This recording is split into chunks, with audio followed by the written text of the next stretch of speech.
প্রিয়াম সর্বলোকপুনতিঞ্চ পুনামামি সদা শিবম মঙ্গলং শোভনং শুদ্ধং নিষ্কলং পরমঙ্গলম বিশ্বশ্বরিং বিশ্বমাতাং চণ্ডিকাং প্রণমামহম সর্বং দেবময়ীং দেবীং সর্বলোকভয়াপহম ব্রহ্মেশ বিষ্ণুনমিতং প্রণমামি সদা মাম বিন্ধস্তাং বিন্ধনীলং দিব্যস্থাননিবাসিনীং যোগিনীং যোগজননীং চণ্ডিকাং প্রণমামহম ঈশানমাতরং দেববিশ্বরী বিশ্বরপ্রিয়াং পুনতস্মি সদা দুর্গা সংসারবাতারিণীং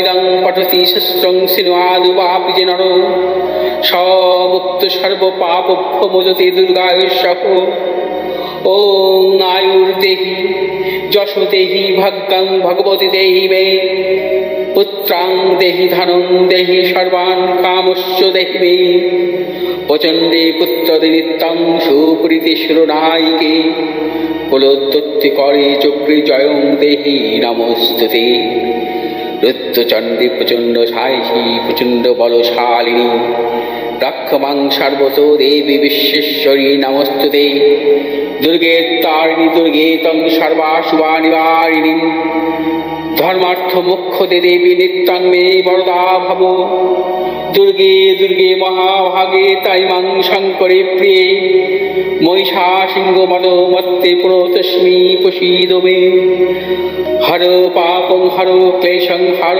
শোকং হরাকুপং হর রোগং হর ক্ষোভং হর মারি হরি প্রিয়ে।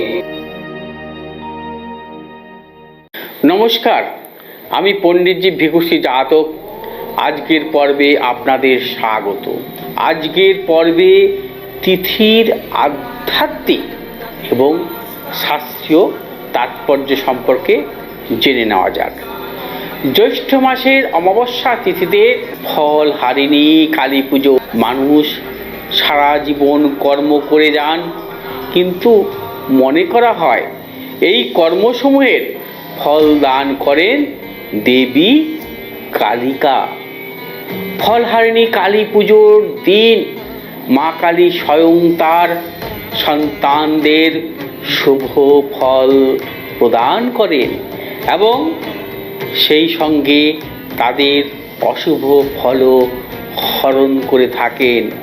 একদিকে ফলহারিণী রূপে তিনি সাধকের কর্মফল হরণ করেন, অন্যদিকে তাদের অভীষ্ট ফল মোক্ষ ফল প্রদান করেন।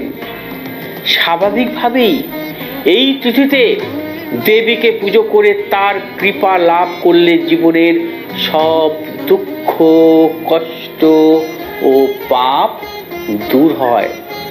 জ্যোতিষশাস্ত্রে যত রকম প্রতিকারের কথায় উল্লেখ আছে তার মধ্যে শাস্ত্রমতে পুজো পাঠ ও মন্ত্র উচ্চারণের মধ্য দিয়ে গ্রহদোষ খণ্ডনকে সর্বাধিক গুরুত্ব দেওয়া হয়েছে। এক্ষেত্রে তিথি খুব গুরুত্বপূর্ণ। সঠিক তিথিতে করা শাস্ত্রীয় মতে দোষ খণ্ডন সবথেকে বেশি প্রভাবশালী হয় এবং এই তিথিগুলির মধ্যে ফলহারিণী অমাবস্যাকে অন্যতম শ্রেষ্ঠ তিথি হিসাবে দেখা হয়। কথিত আছে রামকৃষ্ণদেব ফলহারিণী কালী পুজোর দিনই শ্রী সারদা দেবীকে পুজো করেছিলেন জগৎ কল্যাণের জন্য। এদিন শ্রী মা সারদাকে ষোড়শী রূপে পুজো করেছিলেন বলে আজও রামকৃষ্ণ মঠ ও আশ্রমে এই পুজো ষোড়শী পুজো নামে পরিচিত। ফলহারিণী অমাবস্যার দিনটিতে মা স্বয়ং ভক্তদের সুকর্মের জন্য আশীর্বাদ প্রদান করেন, অপরদিকে সন্তানের কুকর্মের জন্য উদ্ভূত অশুভ ফলের প্রভাব থেকে তিনিই আবার সন্তানদের মুক্ত করেন।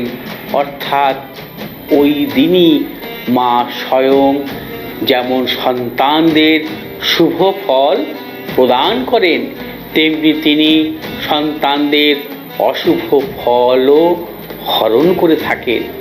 জ্যোতিষশাস্ত্রে প্রতিকার হিসেবে রত্ন, রুদ্রাক্ষ, যন্ত্র, কবচের উল্লেখ আছে।